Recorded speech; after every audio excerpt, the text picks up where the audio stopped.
Sesko. Picks up Benjamin Sesko!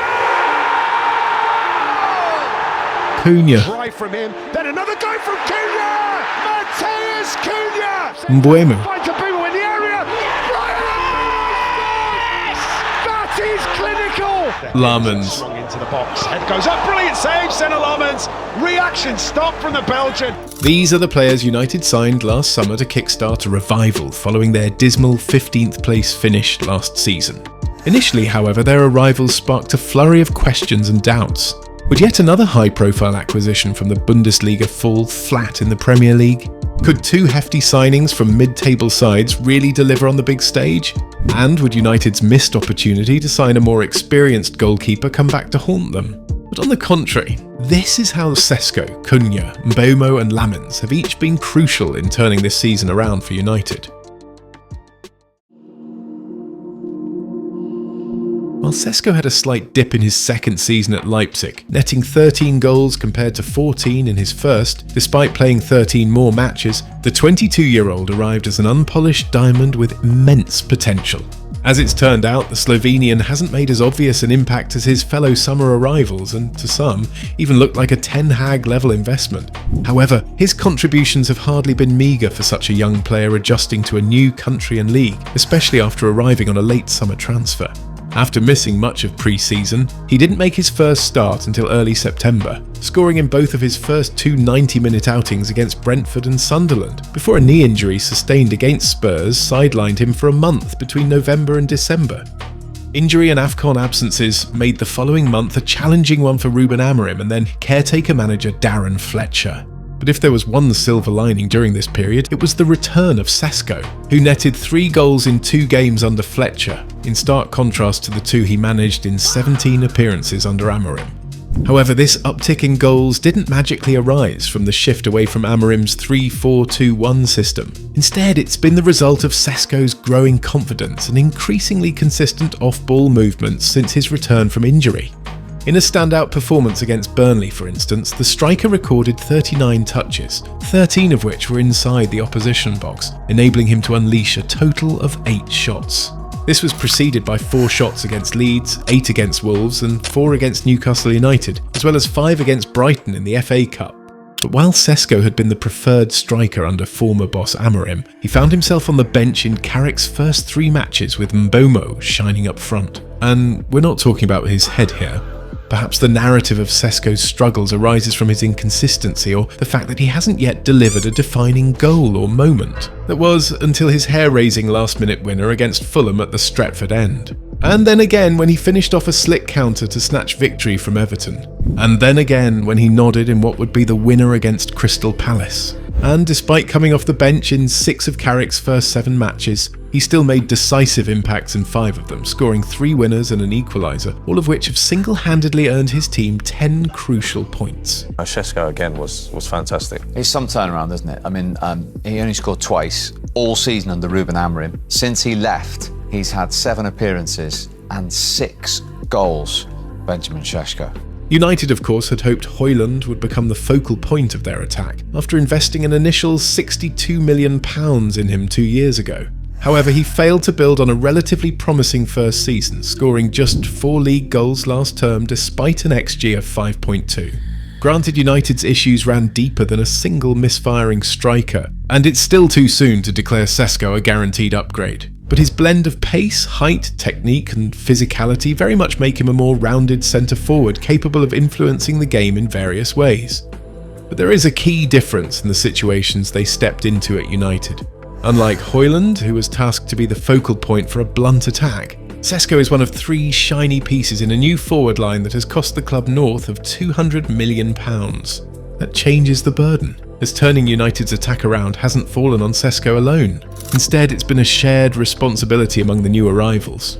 By the way, if you're enjoying the video so far, we'd be incredibly grateful if you subscribed. Your support helps us grow and continue creating the content you love. If there's one thing United's overhaul in attack revealed, it's that the club firmly believed their disastrous campaign last season stemmed from a lack of firepower. The new attacking potential was certainly there for all to see. Cunha had his most prolific season with 17 goals and 6 assists for Wolves, stat padding at a relegation-threatened team no less. Mbeumo scored 20 Premier League goals for Brentford last season, a tally no United player has reached since Robin van Persie 12 years ago. However, scepticism still surrounded their hefty signings. After all, United's player recruitment in the post-Ferguson era has so often been criticised for being erratic and misguided, especially given the staggering £2 billion spent on transfer fees alone since 2013. Yet by signing Cunha and Mbeumo, it felt like the club was finally making smart decisions in the transfer market. When you sign players like Cunha and Mbeumo, who come in and absolutely have no worries about what's previously been going in, they're happy to be there, they just want to play, and they're going to... It's a complete and utter breath of fresh air. Sure, some may downplay the duo as obvious buys, but it is the club's expectations of them that are crucial for assessing their true impact. If the aim in signing them was for them to replicate their previous goals output, it would have been akin to setting them up for failure, given the previous lacklustre state of the team's attack. Still, they both rocked up to United with goals, albeit with varying degrees of volume and frequency throughout the season. On one hand, Mbeumo found his scoring touch early in the season and emerged as the first success story of United's summer window. It's a clear picture of exactly what he wants, whether the finish near post or back post. He almost shows like no emotion, it's just like business in and around the box, and I love that. In Amorim's 3-4-2-1 system, he occupied the right-sided number 10 role, supported superbly by makeshift right-wing back Amad Diallo behind him. Together they have forged a strong chemistry down the right flank, becoming United's primary avenue for attacking play. You only needed to look at United's form during AFCON from late December to early January to recognise Mbeumo's importance to the team.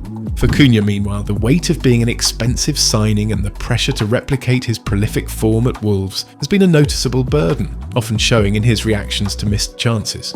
After all, it was the 26-year-old's impressive 15 league goals for Wolves that had single-handedly kept them from being relegated last season. So to suddenly find himself needing to wait until late October to score his first goal after a run of 9 games must have taken a toll on his confidence. Seriously, when it strictly came to output across those 9 games, the only thing Cunha had over Mbeumo was hair.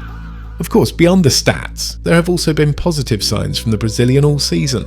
This was particularly evident on the opening match day against Arsenal and, more notably, during United's famous 2-1 win over Liverpool, where, despite not contributing in terms of goals or assists, his influence was crucial to United's first victory at Anfield in over a decade. But fast forward to now and the 26-year-old is showing the kind of form his team can rely on, not just for goals and assists, but also his knack for rage-baiting opponents and winning penalties for his side. However, while goals output was always secondary to what United expected from Cunha and Mbeumo, they have shown a far greater impact on their games than anyone could have anticipated. As the number 10s in Amorim's 3-4-2-1 system, they injected new life into United's transitional attacks, by being able to better protect possession in the final third and steer clear of the heavy touches and slack passes that used to plague United's attacking rhythm. Their dual-based approach to protecting possession in the final third also gave the team time to push forward and place themselves in better positions to draw fouls and win free kicks in the first place, rather than getting bullied off the ball, as was often the case with Højlund last season. We have different players, more suit to this type of style, but it's a big difference. At the same time, their role in the out-of-possession structure significantly strengthened Amorim's side defensively, as they tucked in to form a 5-4-1 to shield the midfield double pivot, one that has been far too open to penetration in the past few seasons. However, like several others in the squad, there was a sense that their roles in Amorim's system were restricting their attacking flair. For Mbeumo, partnering with another similar wide threat in Amad limited the team's tactical variability as they both occupied similar zones, which consequently often left the Cameroonian marked out of games. But the constraints were even more pronounced for Cunha, as the lack of ball progression from United's left side meant that he often had to start his runs from his own half. This frequently led him to take the ball all the way to the opponent's 18-yard box, at which point he would sometimes suffer from tunnel vision, opting to shoot rather than seeking better passing options. Amorim initially granted Cunha the same freedom he enjoyed at Wolves, but the demands were entirely different. The Brazilian often tried to force plays and was wasteful with chances. One could even argue that Cunha was misprofiled. While Amorim wanted to use him as a playmaker, his most natural role, and the one in which he thrived at Wolves, was as a second striker. Like Mbeumo, Cunha is an opportunist, and it was perhaps this misalignment that contributed to his slow start. Indeed, while the pair may have been standout stars at their former clubs, they functioned as interdependent components under Amorim in a system designed for collective effort, not just in attack but also defence. Amorim wasn't seeking individual stars just yet. He wanted synchronisation in his United side, where every run is timed, every press is collective, and every rotation is rehearsed. And until they appeared more united, excuse the pun, even the most talented players would struggle to shine. But with United reverting to a 4-2-3-1 under Carrick, Cunha and Mbeumo have truly been unleashed. Now less is demanded of them tactically, while they are also enjoying greater individual freedom to rely on their instincts, a footballing quality that simply cannot be coached. Among the pair, Mbeumo can likely claim to have had the biggest impact over the course of the season, though to be fair, Cunha wasn't helped by an injury earlier in the campaign, and while neither has been confined to a single role, the Brazilian has arguably been moved around even more than Mbeumo. Notably, both have played up front, with Cunha deployed there by Amorim for his tireless running and quick feet to win second balls from long goal kicks, while Mbeumo has been utilised there under Carrick for his ability to make rapid runs in behind. Both also boast strong physical attributes, and even if Mbeumo lacks height, his relentless out-of-possession running can stretch any opposition. In big occasions, Mbeumo has proven particularly decisive. He scored the opening goal in the 2-1 win over Liverpool and in the 2-2 draw at Tottenham. And since Carrick took charge, he has netted the opening goal in victories against City, Arsenal and Tottenham, and has also provided assists for crucial goals in tricky games against West Ham and Everton. Cunha has also stepped up on the big stage. Although named as a substitute against City and Arsenal, he made vital contributions both times, first by crossing for Dorgu's goal in the derby and then netting the stunning winner at the Emirates. And when Dorgu suffered an injury in the latter game, Cunha seized his opportunity. Since then, his positioning has drastically improved, his effectiveness in carrying the ball has increased, and his confidence has truly returned. With goals against top 5 rivals Villa, Chelsea and Liverpool, he has also played a direct role in steering United back toward the European places, stepping up just as Mbeumo's scoring touch has deserted him. United's goalkeeping troubles have been escalating for years, but are often traced back to the aftermath of David De Gea's departure in 2023. But while he was hailed as one of football's elite shot stoppers and even became a cult hero during some of United's toughest post-Ferguson years, De Gea himself became increasingly error-prone in his final seasons. Notably, his struggles with playing out from the back seriously hampered the team's ability to adopt the modern, possession-focused style favoured by their rivals. And so while those teams advanced, United seemed to fall behind, like how I've been handling my adult life. To address this, then manager Erik ten Hag brought in his former Ajax goalkeeper Andre Onana, a player known as one of the best ball-playing keepers in the game and fresh off reaching a Champions League final with Inter Milan. However, the Cameroonian turned out to be even more erratic, and his shaky displays significantly contributed to United's disastrous back-to-back finishes of 8th and 15th in the Premier League. Seriously, the guy honestly couldn't even save a PDF. After 2 seasons with Onana fumbling in goal, it was clear that a re-evaluation of the goalkeeper position was necessary. Originally, United planned to sign a new keeper only after selling either Onana or Altay Bayindir last summer, but this plan quickly changed following Onana's blunders in United's humiliating Carabao Cup exit to 4th-tier side Grimsby Town, along with Bayindir's failure to make an impression when given the chance. Last summer, Ruben Amorim had set his sights on veteran goalkeeper Emi Martinez, urging the United board to secure the Argentine from Aston Villa. However, the club's hierarchy ultimately blocked the move and opted for the young Senne Lammens, who joined on a deadline day deal from Royal Antwerp for about £18 million. Meanwhile, Onana, now dropped down the pecking order behind both Bayindir and Lammens, sought a loan to Turkish Super League side Trabzonspor. Additionally, Onana's audacity in asking for a better contract, even after the entire squad faced salary cuts for missing out on Champions League football this season, apparently didn't sit well with Amorim. It was a calculated gamble by United to go into the season with a backup who had warmed the bench in the past year more than his girl's cheeks, along with a young keeper who had only 1 full season of First Division football in Belgium under his belt. Yet in retrospect, the club's decision was a masterstroke, securing a solution with a perfect blend of short-term reliability and long-term potential that Martinez couldn't provide. The pressure that comes with being United's goalkeeper is unmatched, but so are the rewards for those who own the role. Amorim was patient with his new keeper, not rushing the 23-year-old into action since he hadn't been signed with the expectation of stepping straight into the starting role. You can feel it that he needs to adapt. New country, new training, the pressure that you guys put on the goalkeepers are massive. So it was like a little preparation for the guy to be ready to start his first game. And to the delight of the entire fan base, Lammens has been a calm and reassuring presence from the moment he made his debut against Sunderland in early October, where he kept a clean sheet and has solidified his place ever since. I know it's tough to call it on this game, but a couple of times Lammens came for crosses.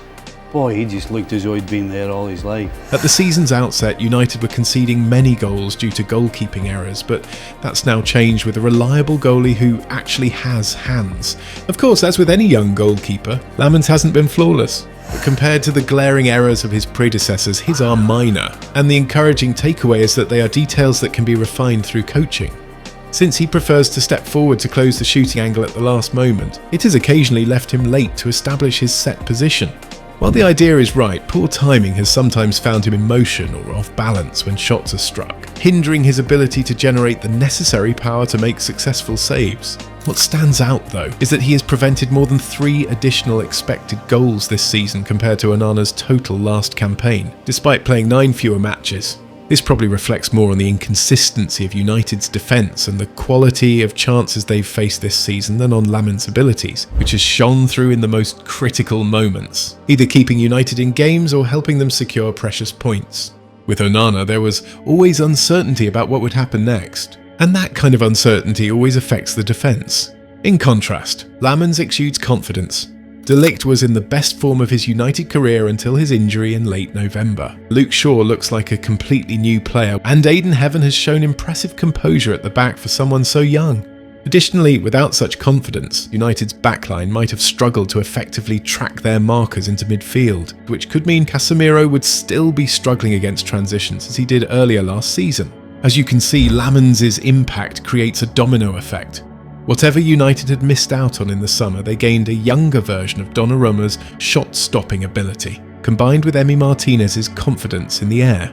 I think one of the most important things and the key points was for me to not make it too difficult for myself, doing the easy things good and not really looking to make the most amazing saves or do the most amazing stuff. In terms of distribution, Lammens hasn't consistently been tasked with building from the back. Instead, he's often directed to play long to minimise risk and protect a backline that has struggled with build-up play for much of the season. This contrasts sharply with last season, when only 65% of Onana's goal kicks went long compared to Lammens' 87% this season.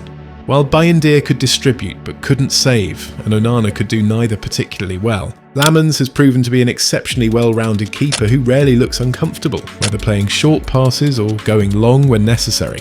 Lammens' only significant passing error occurred in the 15th minute of the FA Cup exit to Brighton. However, his recovery save that followed was arguably more telling than the mistake itself. His margin for error remained intact until a passing mistake gifted Liverpool a goal in the return fixture. But once again, his response defined him. In the following match against Sunderland, he delivered arguably his finest display in a United shirt, preventing 2.05 expected goals, making 4 saves from shots inside the box, and single-handedly rescuing a point that all but sealed a top 3 finish. And with the quality he brings, the confidence he exudes, and his role as a key facilitator in his team's game plan, it seems that United may have finally addressed their long-standing issue in the goalkeeping position.